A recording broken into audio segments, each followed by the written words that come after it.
कर्मण्य कर्म यः पश्येत् अकर्मणि च कर्म यः स बुद्धिमान मनुष्येषु स युक्तः कृत्स्न कर्म कृत्।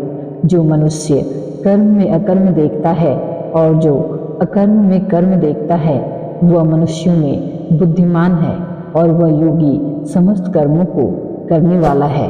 कर्म में अकर्म देखना किसे कहते हैं? यज्ञ, दान, तप तथा वर्णाश्रम के अनुसार जीविका और शरीर निर्वाह संबंधी जितने भी शास्त्र विहित कर्म हैं उन सब में आसक्ति, फलेच्छा, ममता और अहंकार का त्याग कर देने से वे इस लोक या परलोक में सुख दुखादि फल भुगतान के और पुनर्जन्म के हेतु नहीं बनते, बल्कि मनुष्य के पूर्वकृत समस्त शुभाशुभ कर्मों का नाश करके उसे संसार बंधन से मुक्त करने वाले होते हैं। इस रहस्य को समझ लेना ही कर्म में अकर्म देखना है। इस प्रकार कर्म में अकर्म देखने वाला मनुष्य आसक्ति, फलेच्छा और ममता के त्याग पूर्वक ही विहित कर्मों का यथा योग्य आचरण करता है, अतः वह कर्म करता हुआ भी उनसे लिप्त नहीं होता। इसलिए वह मनुष्यों में बुद्धिमान है, वह परमात्मा को प्राप्त है, इसलिए योगी है और उसे कोई कर्तव्य शेष नहीं रहता। वह कृतकृत्य हो गया है, इसलिए वह समस्त कर्मों को करने वाला है। अकर्म में कर्म देखना क्या है तथा इस प्रकार देखने वाला मनुष्यों में बुद्धिमान, योगी और समस्त कर्म करने वाला कैसे है?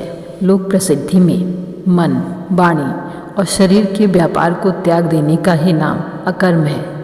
यह त्याग रूप अकर्म भी आसक्ति, फलेच्छा, ममता और अहंकार पूर्वक किया जाने पर पुनर्जन्म का हेतु बन जाता है।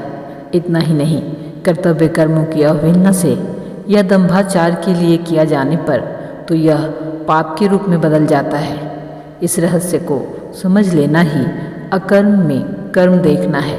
इस रहस्य को समझने वाला मनुष्य किसी भी वर्णाश्रमोचित कर्म का त्याग न तो शारीरिक कष्ट के भय से करता है, न राग द्वेष अथवा मोहवश और न मान बढ़ाई, प्रतिष्ठा या अन्य किसी फल की प्राप्ति के लिए ही करता है।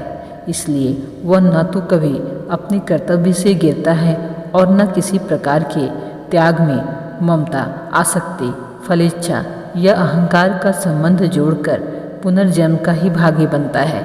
इसलिए वह मनुष्यों में बुद्धिमान है, उसका परम पुरुष परमेश्वर से संयोग हो चुका है, इसलिए वह योगी है और उसके लिए कोई भी कर्तव्य शेष नहीं रहता, इसलिए वह समस्त कर्म करने वाला है।